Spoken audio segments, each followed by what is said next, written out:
Praise the lord, shalom, hallelujah. Jesus loves us so much. ఈ రోజు పరిశుద్ధ గ్రంథం నుండి యోహాను సువార్త 3వ అధ్యాయం 27ని క్లెయిమ్ చేద్దాం. పరలోకము నుండి అనుగ్రహింపబడితేనే గాని ఎవరును ఏమీ పొందనేరడు.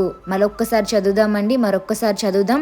పరలోకము నుండి అనుగ్రహింపబడితేనే గాని ఎవరును ఏమీ పొందనేరడు. ఒక ఊర్లో ఒక అమ్మాయి ఉంది అండి. ఆ అమ్మాయి ఏంటి అంటే చాలా బాగా పాడుతుంది. తనకి దేవుడిచ్చిన టాలెంట్ ఏంటంటే చాలా బాగా పాడటం జరుగుతుంది అనమాట. ఒకరోజు తన స్కూల్లో ఒక పాట పాడమంటే తనకు వచ్చిన పాట పాడింది. అయితే అప్పుడు అక్కడ ఉన్న వాళ్ళు అన్నారు, నువ్వు చాలా బాగా పాడావు అంటే అప్పుడు తను ఏమందో తెలుసా, దేవుని కృప, దేవుని ఇచ్చిన టాలెంట్ని బట్టి నేను అది ఉపయోగించుకోవడం జరిగింది అన్నారండి.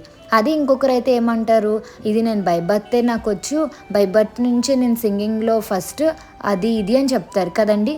కానీ దేవుని బిడ్డలు అలా చెప్పరండి. It's all power and glory belongs to Christ Jesus అంటారు. చూడండి, ఈరోజు మీరు జ్ఞానం పొందుకున్నారంటే అది దేవుని నుంచి వచ్చిందైతేనే మీకు జ్ఞానం వస్తుంది.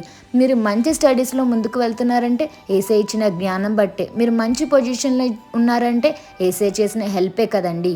అలాగే మీకు ఎన్ని టాలెంట్స్ ఉన్నా ఏసయ్య మీకు ఆ టాలెంట్స్ ఇచ్చారని మీరు ముందు నమ్మండి. ఎందుకంటే ఏసయ్య టాలెంట్ ఇవ్వకపోతే మీరు ఇంతకాలం ఇంతవరకు వచ్చి ఉండరు కదండి.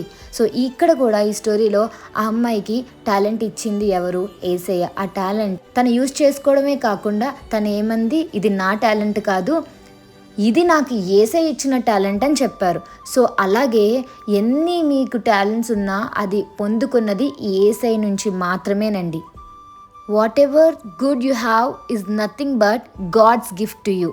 మీరు కుకింగ్లో బాగా చేయగలరు, కొంతమంది స్టోరీస్ బాగా రాయగలరు, కొంతమంది ఎక్స్ప్లెనేషన్ బాగా ఇవ్వగలరు, కొంతమంది బాగా చదువుకొని ఉన్నత స్థానంలోకి వెళ్ళగలరు, కొంతమంది ఎడిటింగ్స్ బాగా చేయగలరు, కొంతమంది ప్రేయర్ బాగా చేయగలరు, కొంతమంది వర్డ్ ఆఫ్ గాడ్ మీద ఎక్కువ కాన్సన్ట్రేషన్ చేయగలరు, కొంతమంది ఎలా అంటే వర్సెస్ని ఇంకా ఏసై ఏం మాట్లాడతారో ఆలోచించి ఏసై మాటల్ని గ్రహించి మరి ఫెయిత్ పాయింట్స్ రాయగలరు.